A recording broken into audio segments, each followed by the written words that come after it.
잘하십니다. 네, 어려운 질문이었는데, 네, 10개로 이루어진 10계명 가운데 나는 이 계명을 잘 지키나 하나하나 계명들을 살펴보면요, 가장 자신 있어 하는 계명이 눈에 들어옵니다. 뭘까요? 뭘까요? 네, 제가 왜 이 질문을 하죠? 오늘 배우는 6계명, 살인하지 말라라는 이 계명은 아마 많은 사람들이 적어도 나는 이걸 잘 지키고 있다 자신할 것 같습니다. 왜요? 우리 중 누군가는, 우리 모두는 다른 누군가를 사실 살인한 적도 없고 또 누군가를 살인할 계획도 가지고 있지 않죠. 예수님 당시의 유대인들, 특별히 종교 지도자들도 그러했습니다.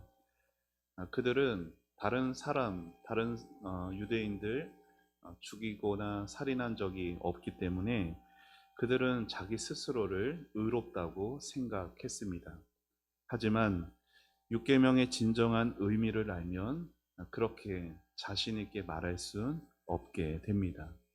세상에는요, 많은 강줄기들이 있죠. 그 강줄기에는 많은 물들이 담아져 있습니다. 하지만 세상에 있는 강줄기보다 오늘 말씀에 근거한 살인하지 말라로 인한 그 피는 세상에 있는 강줄기보다 더 흐르고 있는지도 모르겠습니다. 어떻게요? 사람들이 마음으로, 입으로, 생각으로 관계 속에서 다른 사람의 인격과 그 삶을 해한 그 피를 모은다면 세상에 있는 그 물보다 훨씬 더 넘치게 될 겁니다. 여러분, 사람의 육체를 해하는 그것만을 성경은 살인이라고 말하지 않습니다. 인격을 모독함으로, 또 한 사람의 가능성을 짓밟음으로, 또 그 사람과의 관계를 잘라놓음으로 성경은 얼마든지 그걸 살인이라고 단정 짓습니다. 그리고 그러한 일들은요, 우리의 가정에서도 또 학교에서도 또 일터에서도 얼마든지 일어납니다. 그렇게 우리의 모든 삶에 관계되고 또 많이 일어나는 그 일을 막는 소중한 원리가 오늘 읽은 6번째 계명 안에 담겨져 있습니다. 그러면 먼저 이것부터 생각해 봐야 될 것 같습니다. 살인하지 말라, 사람에 대한 계명입니다. 여러분, 왜 살인하지 말아야 됩니까? 사람은 소중한 존재이죠. 그러면 왜 사람은 소중한 존재가 되는 걸까요? 어떤 사람은 이렇게 답할 겁니다. 인간에게는, 동물에게는 없는 특별한 기능들이 있지 않냐고. 사람은 생각할 수 있죠. 말할 수가 있어요. 또한 어떤 도구로 창의적으로 무언가를 만들어낼 수도 있죠. 그런 것들이 인간을 특별하게 만든다라는 거죠. 그럴듯하게 들리지만 여러분, 그건 사실이 아닙니다. 왜일까요? 만약에 그러한 기능들을 할 수 없는 사람은 반대로 어떻게 된다는 거예요? 소중하지 않게 된다라는 거죠. 그렇죠? 가령 몸이 다친 분, 가령 장애가 있는 분은 그 기준에서 보면 아주 소중한 존재가 없는, 가치가 없는 그런 인간이 되고 마는 거예요. 그리고 여러분, 실제로 저 북한의 평양에는요, 장애인이 살지 못한다고 합니다. 왜요? 평양은 어떤 곳이에요? 다른 사람들에게 보여줘야 되는 곳인데, 장애인이 없는 가장 건강한 사회라는 걸 보여주기 위해 평양에는 장애인이 살지 못한다라고 합니다. 우리는 그 말을 들으면 어떻게 그럴 수 있냐 쉽게 비난하지만, 사실 우리 사회도 인간을 보는 눈이 크게 저 평양에 있는 사람들과 다르지 않을 때가 많죠. 오늘날 우리 사회도 어때요? 약자에 대해서, 가난한 자에 대해서, 장애인에 대해서 얼마나 많은 편견을 가지고 쉽게 판단하는지 모릅니다. 또한 어떤 사람은 인간의 소중함을 실용적 가치에 두기도 합니다.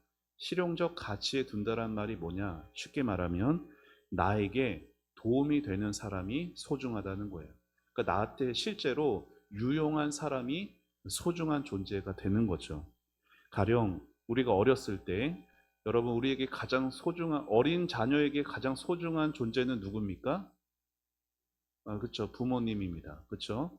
왜 부모님이 중요하고 소중하죠? 자기를 낳아주고 길러주고 먹여주고 입혀주기 때문에. 자, 그러면은 그 부모님이 이제 나이가 드셔서 몸이 불편해지시고 힘이 없어지시면은 어때요? 이제 나에겐 그럴 가치가 없어진, 나에게 도움이 안 되는 거잖아요.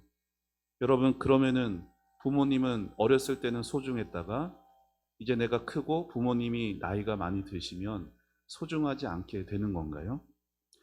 안타깝게도 오늘날 적지 않은 자녀들이 부모님에 대해 그렇게 판단합니다. 반대로 부모 입장에서 자녀는 왜 소중합니까? 나중에 내가 나이 들어 병들게 됐을 때 자녀가 일종의 어떤 내 보험과 같은 역할을 하기 때문에 자녀가 소중한 걸까요?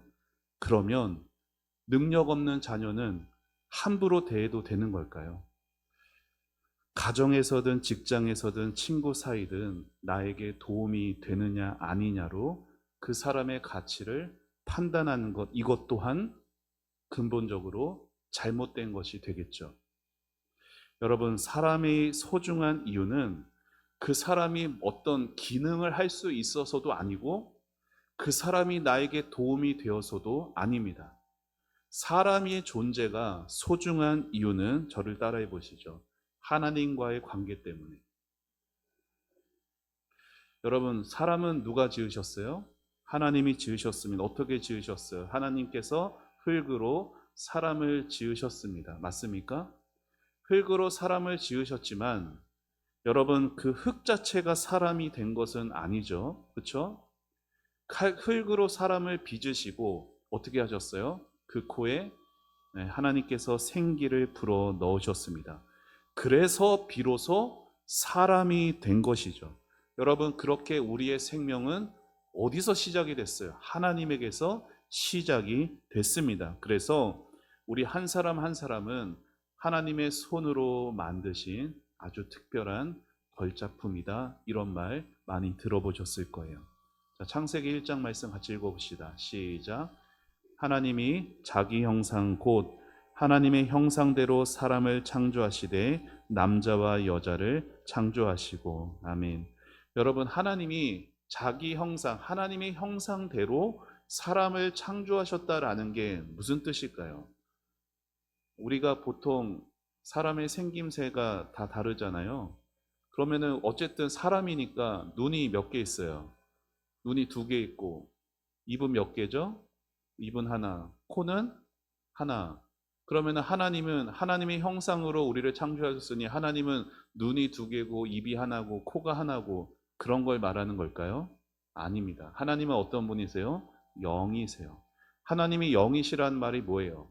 하나님은 눈으로 볼 수도 손으로 만져질 수도 없다라는 게 하나님이 영이시다라는 거예요. 하나님은요, 몸도 없고 얼굴도 없었어요. 그러면 하나님의 형상으로 지어졌다라는 게 뭘까요? 하나님의 형상이란 관계를 말합니다. 우리가 하나님의 형상으로 지어졌다라는 것은요, 하나님과 관계를 맺을 존재로 지어졌다라는 거예요.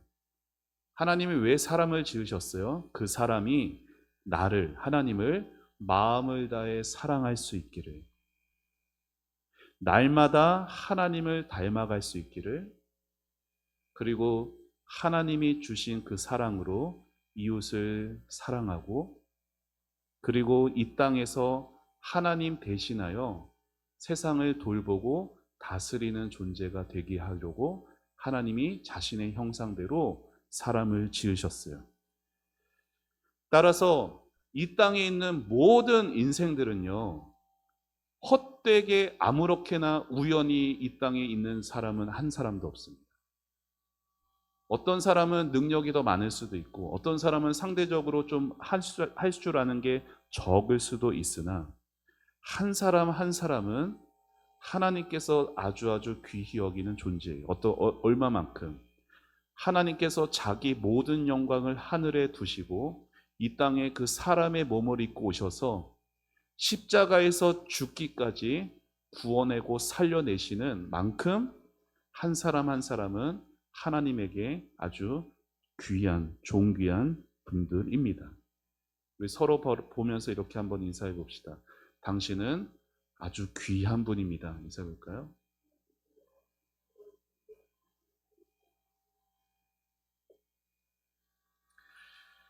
그렇기 때문에 6계명 뭐라고요? 살인하지 말라라는 이 계명은 단지 사람의 목숨이 빼앗느냐 마느냐 그것 가지고 이해하면 안 된다라는 거예요. 이 계명이 금하는 것은 뭐예요? 하나님이 사람에게 주신 그 관계를 절단하는 모든 행위예요. 하나님과의 관계를 절단하는 행위, 사람 사이에서의 관계를 절단하는 모든 행위가 살인이라는 것이에요.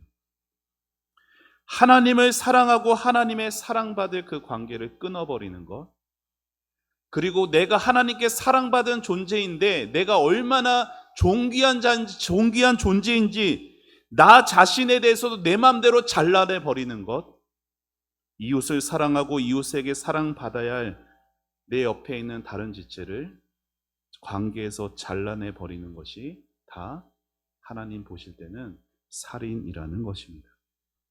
그것이 칼로 자르든 말로 자르든 눈빛으로 자르든 침묵으로 자르든 하나님이 인간에게 주신 모든 관계를 끊어버리려는 그 시도가 바로 살인 행위인 것이에요. 그런데 여기서 한 가지 짚고 넘어가야 할 것이 있습니다. 여러분, 살인하지 말라에는 죽이다라는 그 말이 들어가 있잖아요. 죽이다라는 말은 한글로는요, 그냥 죽이다 그 말로 끝나요. 더 이상 다른 표현이 없어요. 그런데 영어에는 죽이다라는 말이 두 가지 영어 단어가 있어요. 하나는 뭐가 있을까요? 하나는 우리가 잘 아는 kill이 있습니다. kill. 아시죠? kill. 그리고 하나는 또 뭐가 있어요? murder라는 그런 영어 단어, 둘 다 죽이다라는 그런 뜻을 가지고 있어요. 이 둘 다 죽이다라는 말을 갖고 있는데 둘이 사용하는 그때가 다 달라요. 그래서 6계명은 이 두 개념을 통해서 좀 더 쉽게 의미를 받아들이려면 6계명은 머더하지 말라라는 거예요. 킬하지 말라라는 게 아니라. 자, 이 말씀을 성경을 통해서 다시 한번 확인해 보겠습니다. 여러분, 사실 사람을 죽이지 말라라는 이 명령은요, 지금 10계명 안에 6번째로 나와 있어요. 여러분, 10계명은 언제 이스라엘 백성들이 받았습니까? 오늘 읽은 출애굽기 몇 장? 20장. 그렇죠? 장소는 어디예요? 시내산. 시기는 언제예요? 이스라엘 백성들이 출애굽하고 나서 시내산에서 하나님께서 율법 계명 10계명을 주신 거예요. 그렇죠? 그런데 6계명이 살인하지 말라라는 건 거기서 처음 나오신 말씀이 아니라는 거예요. 이스라엘 백성들이 시내산에서 율법을 받기 이전, 훨씬 더 이전에 하나님은 사람을 죽이지 말 것을 명령하신 바가 있어요. 자, 창세기 9장을 보면은 그 전에 뭐가 있었어요? 홍수 심판이 있었습니다. 자, 홍수 심판 후에 누구만 살아남았습니까? 누구만 살아남았어요? 노아, 그리고 그의 아들들의 가정들 몇 명? 8명만이 살아남았죠. 그 8식구가 방주에서 나왔을 때 하나님이 그들에게 이렇게 말씀하셨어요. 같이 읽어봅시다. 시작. 다른 사람의 피를 흘리면 그 사람의 피도 흘릴 것이니 이는 하나님이 자기 형상대로 사람을 지으셨습니다. 다른 사람의 피를 흘리지 말 것을, 살인하지 말 걸 하나님은 그때도 이미 명령하신 바가 있어요. 여러분, 이 말씀하신 분이 누구세요? 하나님이시죠. 그런데 이 다른 사람의 피를 흘리지 말아야 한다라고 말씀하신 그 하나님이 9장 바로 직전까지 무슨 일을 하셨어요? 모든 인류를 다 죽이셨어요. 맞아요? 그렇죠? 여호수아가 이스라엘 백성들을 이끌고 가나안에 들어갑니다. 그 땅은 비어있는 땅이었습니까? 그 땅은 사람들이 꽉 차게 살고 있는 땅이었어요. 그러면 그 땅에 하나님께서 너희들이 가니까 그 땅 사람들 잘 얘기해서 그 땅 사람 다 내보내 이렇게 말씀하셨어요? 아니에요. 그 땅에 있는 사람은 누구든지 다 어떻게 하라고? 죽이라고 하셨어요. 여러분, 소돔 고모라 성 어떻게 하셨어요? 하늘에서 불과 유황이 떨어져서 그 땅에 있는 사람들 다 하나님 어떻게 하셨어요? 죽이셨어요. 자, 그런 하나님이 지금 계명에서 뭘 하지 말라라고 말씀하세요? 살인하지 말. 그 어마어마한 사람들을 죽이신 그 하나님이요, 살인하지 말라라고 말하는 것은 우리가 어떻게 받아들여야 합니까? 육계명은 무슨 뜻이에요? 자, 하나님이 금하신 살인은 사람이 생명은 어때요? 하나님의 형상으로 지음받은 소중한 존재잖아요. 그 생명을 가볍게 여기고 자기 멋대로 훼손하는 것이 하나님이 금하신 살인이에요. 하나님이 주시는 생명, 인간의 어떤 분노나 아니면 욕심, 욕망으로 인간이 하나님이 주시는 그 소중한 생명을 마음대로 끊어버리고 생명이 자라가야 되는 그 아름다운 관계를 제멋대로 잘라내버리는 거에 그게 바로 살인이고요. 이게 영어로 표현하면 머더라는 거예요. 킬이 아니에요. 그럼 킬은 뭐냐? 자, 세상에서도요, 국가의 그 법이 있잖아요. 자, 그때 판결 중에 뭐가 있어요? 최고형, 사형이 있어요. 그 사람은 왜 사형을 당합니까? 자기가 지은 죄에 대한 합당한 대가를 받는 거예요. 그게 킬이에요.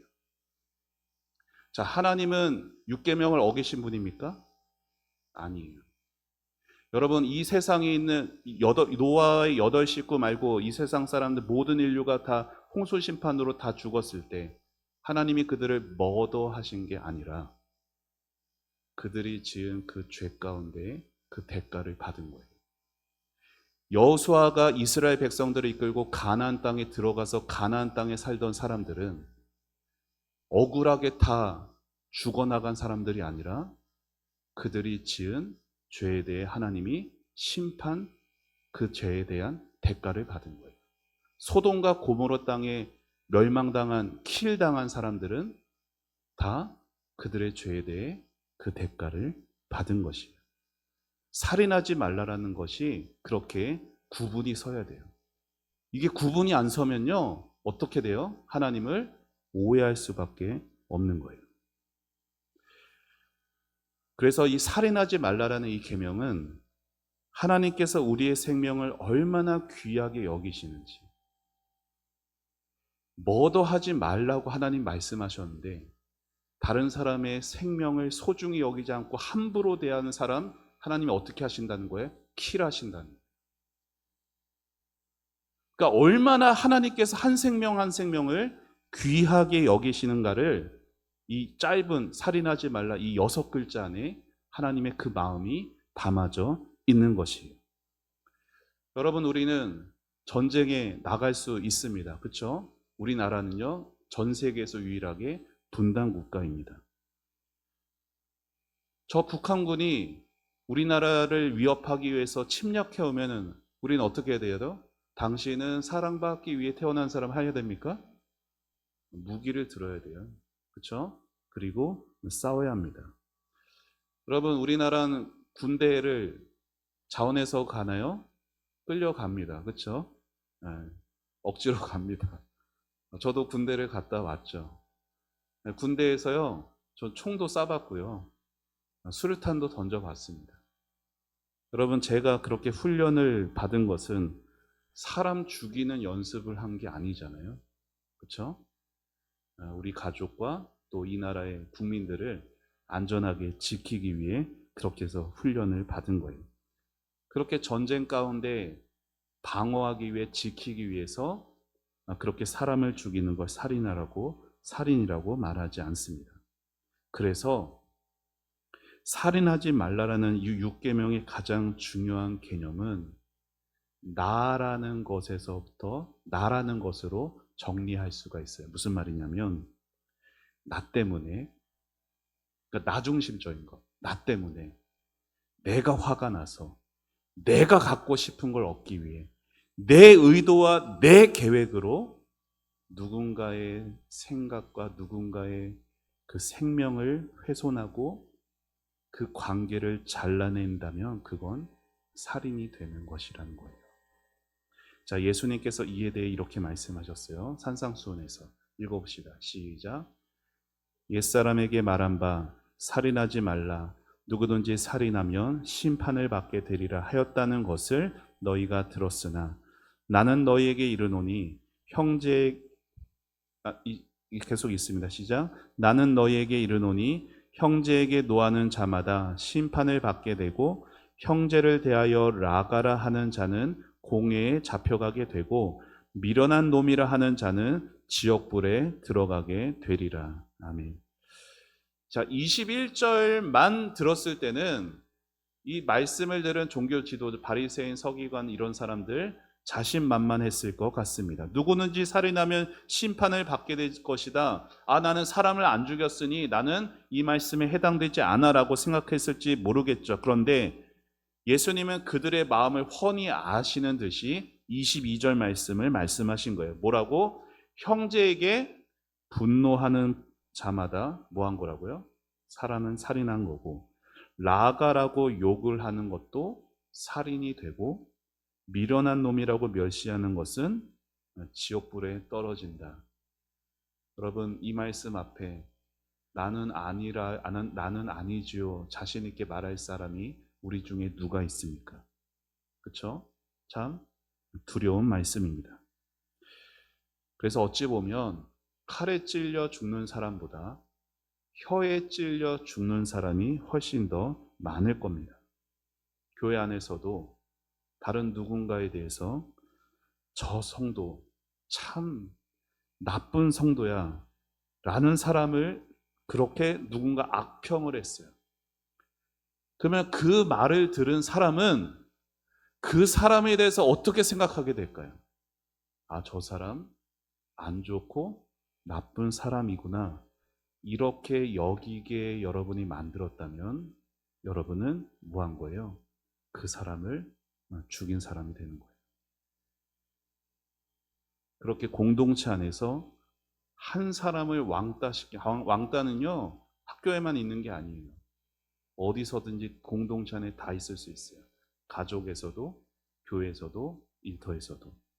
한 사람을 왕따시키는 일에 내가 앞장선다거나 아니면 참여한다거나 아니면 침묵으로 동조한다면 그 생명을 해하는 일에 나도 가담한 것이 되겠죠. 자, 요한일서 말씀 같이 읽어봅시다. 시작. 그 형제를 미워하는 자마다 살인하는 자니. 성경은요, 타협이 없어요.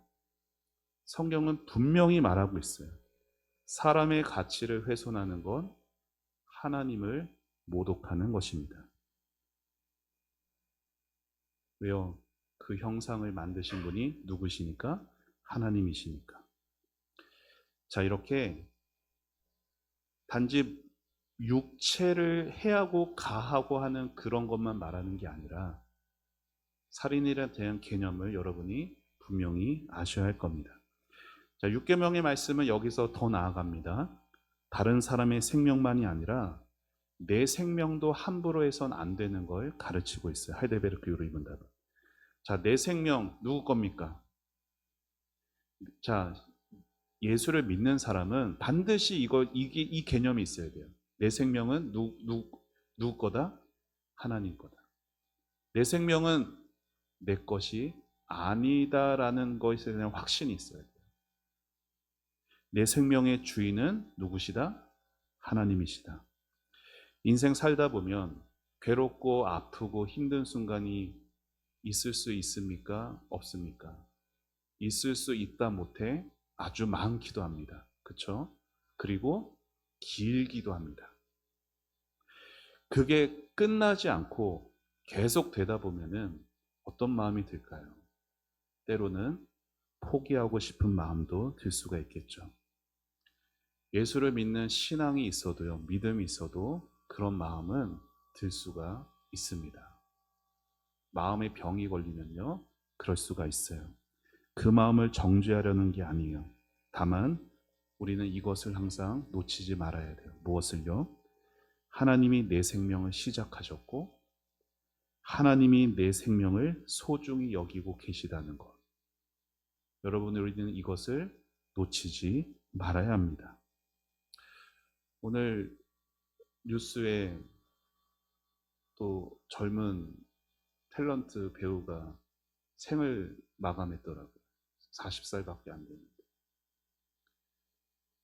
요즘에 화면에서 좀 뜸하다 싶었는데, 그 186cm 되는 훤칠한 키에 잘생겼고 그렇게 잘 나가는 사람이 스스로 생을 마감했습니다. 우리나라는 스스로 생을 마감하는 1등 국가입니다. 너무나 안타까울 수밖에 없죠. 그런 상황에서도 나는 나 스스로를 포기하고 싶을 때 하나님은 나를 포기하지 않으십니다. 그러니 혼자서 그 고통을 짊어지려 하다 보니 안 짊어지게 되어지는 거예요. 하나님 앞에 나와야 되고, 그리고 또 믿음의 다른 옆에 있는 자들에게 정직하게 솔직하게 나 힘들다라고 말하고 도움을 요청할 수 있어야 할 것입니다. 그럴 때 우리 옆에 있는 지체들을 더 붙들어주고 일으켜주고 격려하고 기도해 줄 수 있는 우리가 되기를 소망합니다. 이렇게 다른 사람에 대해서도 율계명은 나 자신에 대해서도 금할 것에 대해서 말하는데, 모든 십계명이 그렇듯이 율계명 또한 적극적으로 순종할 것도 우리에게 가르칩니다. 단지 죽이는 것만이 아니라, 단지 해하는 것만이 아니라, 단지 관계를 잘라내는 것만이 아니라 적극적으로 다른 사람의 생명을 지켜야 될 것도 율계명은 우리에게 가르치고 있어요. 자, 하나님은 신명기 율법에서 이렇게 말씀하시는데 같이 읽어봅시다. 시작. 내가 새 집을 지을 때 지붕에 난간을 만들어 사람이 떨어지지 않게 하라. 그 피가 내 집에 돌아갈까 하노라. 하나님은요, 너희들이 가나안 땅에 들어가면 살 곳이 있어야 되고 새 집을 지을 텐데 뭐 하라고요? 지붕에 뭘 만들래요? 난간을 만들래요. 왜요? 누군가 그 지붕에 올라갔다가 떨어져 죽으면 그 피값을 누구에게 찾는다고요? 그 집주인에게 찾겠다 하나님 말씀하셨다는 거예요. 왜 그가 죽었어요? 난간을 만들지 않아서 죽었어요. 그러니까 적극적으로 다른 사람의 생명을 내가 지키지 않은 것 또한 뭐가 될 수 있다는 거예요? 살인이 될 수 있다라는 거예요.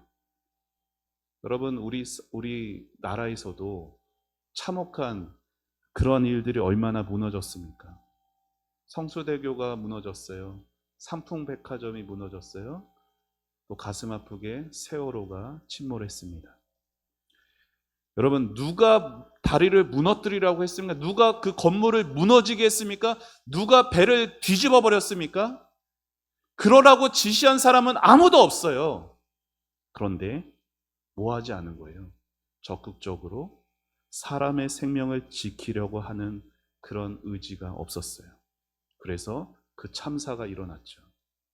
살인하지 않는 것과 난 살인하지 말라, 나는 그냥 소극적으로 아무 해도 가지 않고 가만히 있으면 된다, 그걸 말하는 게 아니라 생명을 적극적으로 지키라는 그러한 주님의 말씀인 겁니다. 사람과의 관계도 마찬가지예요. 단지 미워하지 않는 것, 분노하지 않는 것, 헐뜯지 않는 것으로 끝나선 안 되는 것이에요. 예수님은 사랑과 관련된 모든 계명, 5계명에서 10계명을 단 한마디로 이렇게 요약하셨어요. 같이 읽어봅시다. 시작. 내 이웃을 내 자신같이 사랑하라. 5계명부터 10계명까지의 모든 하지 말라라는 그 계명 안에는 다 뭐가 있어요? 사랑하라. 하라라는 적극적인 계명이 담아져 있습니다. 오늘 말씀 앞에 저와 여러분의 우리 자신을 돌아보기를 바랍니다. 우리는 누구도 다른 누군가를 칼로 찔러본 적도 총으로 쏴본 적도 없습니다. 그러나 내 말 한마디로 누군가의 마음에 깊은 상처를 낸 적은 없는지, 뒤에서 누군가를 깎아내려가지고 그 사람의 평판을 내가 무너뜨리려고 한 적은 없는지, 아니면은 그냥 소극적으로 나는 아무 관심이 없는 척 무관심과 침묵으로 누군가 무너져 가고 있음에도 그냥 방치하고 있었지는 않았는지. 여러분, 이 질문들 앞에 아니라고 말할 수 있는 사람은 저를 포함해서 아무도 없을 겁니다. 여러분, 그런데 이 모든 것이 다 뭐예요? 성경이 말하는 살인이라는 거예요. 그렇다면 우리 중에 살인하지 않은 사람이 누가 있겠습니까? 자, 예수님의 말씀 읽어봅시다. 시작. 도둑이 오는 것은 도둑질하고 죽이고 멸망시키려는 것뿐이요 내가 온 것은 양으로 생명을 얻게 하고 더 풍성히 얻게 하려는 것이다. 아멘. 여러분, 도둑이 누구예요? 마귀예요.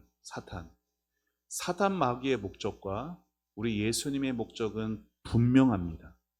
우리 주님 하나님은 뭘 주시고 싶으신 분이에요? 생명을 주고 싶으신 분이에요. 사단 마귀는 뭐 하고 싶은 자예요? 생명을 파괴하고 싶은 자예요. 오늘 여러분이 하는 말과 행동과 태도는 어디 편에 서 있습니까? 하나님 편에 서 있습니까? 아니면 여러분도 모르는 사이에 마귀 편에 서 있습니까? 사랑하는 여러분, 하나님 앞에, 하나님의 계명 앞에 서면요, 이렇게 너무나 부끄러움밖에 안 보여요. 그런데 복음이 우리에게 오는 거예요.